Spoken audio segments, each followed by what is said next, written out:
What's up guys, it's WidgetTV here. Ever since the first Fallout game, bottle caps have been the recognized currency in most of the Wasteland. Everyone from the Brotherhood and the Enclave to the Institute use these little bits of bent steel as official legal tender. But not only do the big factions accept caps, but so does the common NPC who sells junk and guns. The only reason caps are valuable to the player in the Fallout games is because the NPC vendors say so, and offered things like guns and food and ammunition in exchange for them. But with the removal of the NPCs from Fallout 76, and the focus being put on player-to-player trading, bottle caps seem like they might lose their value. After all, you can't eat them, build with them, or weaponize them, for the most part.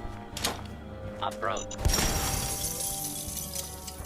Nor are they supported by a powerful government or made out of precious metals. So here's the question, are caps now worthless in Fallout 76? Well, looking at all the footage from the trailers and quotes from Todd Howard and friends, we can put together a pretty clear picture of how caps will be utilized in Fallout 76. And spoiler, they're not worthless. From what I've found so far, there are basically three different ways that bottle caps are supported and given value. First, through player sales, second, through the crafting system, and third, through the vendors. Vendors being one of the most important ones, if they end up working out how I think they will. But first, let's go over the most obvious, and the one with the most proof behind it so far. And that is the fact that caps are used in the crafting system. We see in especially the camp trailer that whenever you place down your camp or construction and assembly mobile platform, it subtracts caps from your inventory. Although we're not sure yet, it might cost caps to place down all the other objects as well. One of those objects being this vending machine that we will be talking about more later in the video. But even if it just subtracts caps when you place down your camp,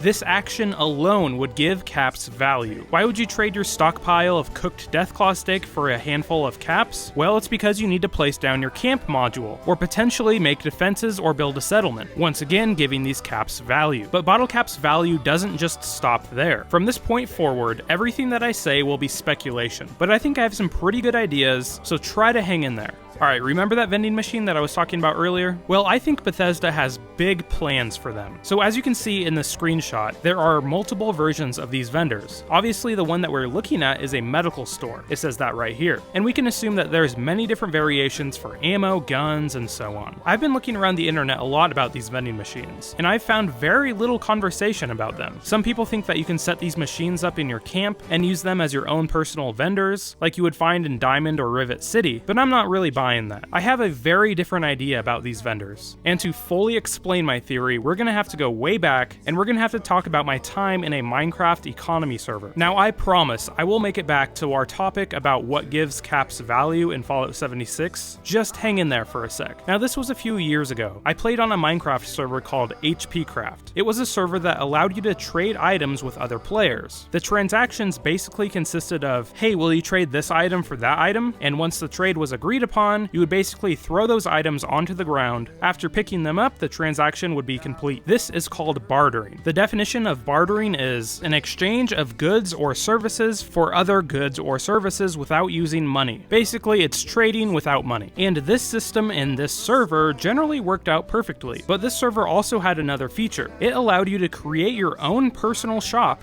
so you could sell items even when you weren't online. You would basically throw down a chest and a sign, and you were ready for capitalism. But there was a problem. If you were not present to barter because you were offline, how would you keep from getting ripped off? To remedy this, there was a currency called shillings. You would use this currency, and only this currency, to buy things from other people's shops. And in Fallout 76, I believe you'll be able to set up medical, ammunition, and weapon shops that don't require you to be present. Imagine you have your camp set up, and you and your friends decide to go raid a location, but while you're gone, your camp is approached by another player. Theoretically, it would be a friendly player. He would go and check out your shops, check your prices on things, maybe buy a few things, and then go on his merry way. And once again, because you're not present to barter, it will require the player to pay in caps. This, once again, giving caps value as the only way to buy items from other people's stores. Alright, aren't you guys glad you hung in there? Finally, let's talk about the most speculative piece of information I will give in this video, and that's the NPC vendors. Now, I know I said earlier in the video that there will be no NPCs in Fallout 76, and that's true, kind of.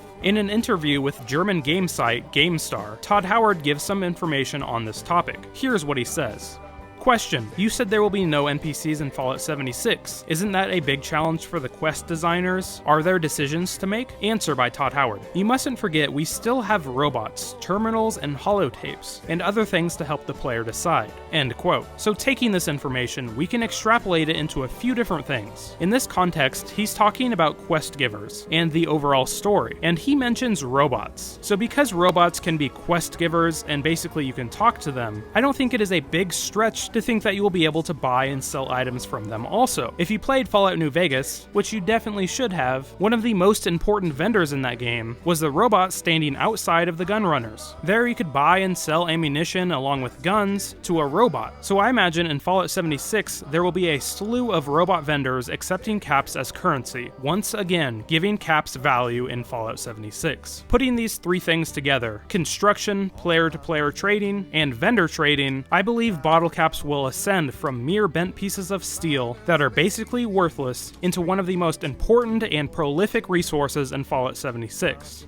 Anyway, those are just my theories. I would love to hear what you guys think down in the comments below. Also, new information about this is coming out all the time, so this video may be proved completely wrong in a few days. Nobody really knows. But anyway, I hope you guys enjoyed the video. If you did, make sure to like and subscribe. It really helps out my small channel. Also, consider following me on Twitter. It's the best place for me to keep in contact with you guys. But anyway, this has been Widgeon TV. Thanks for watching, guys. Almost heaven, West Virginia.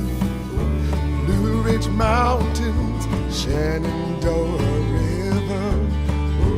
Life is all there, older than the trees, younger than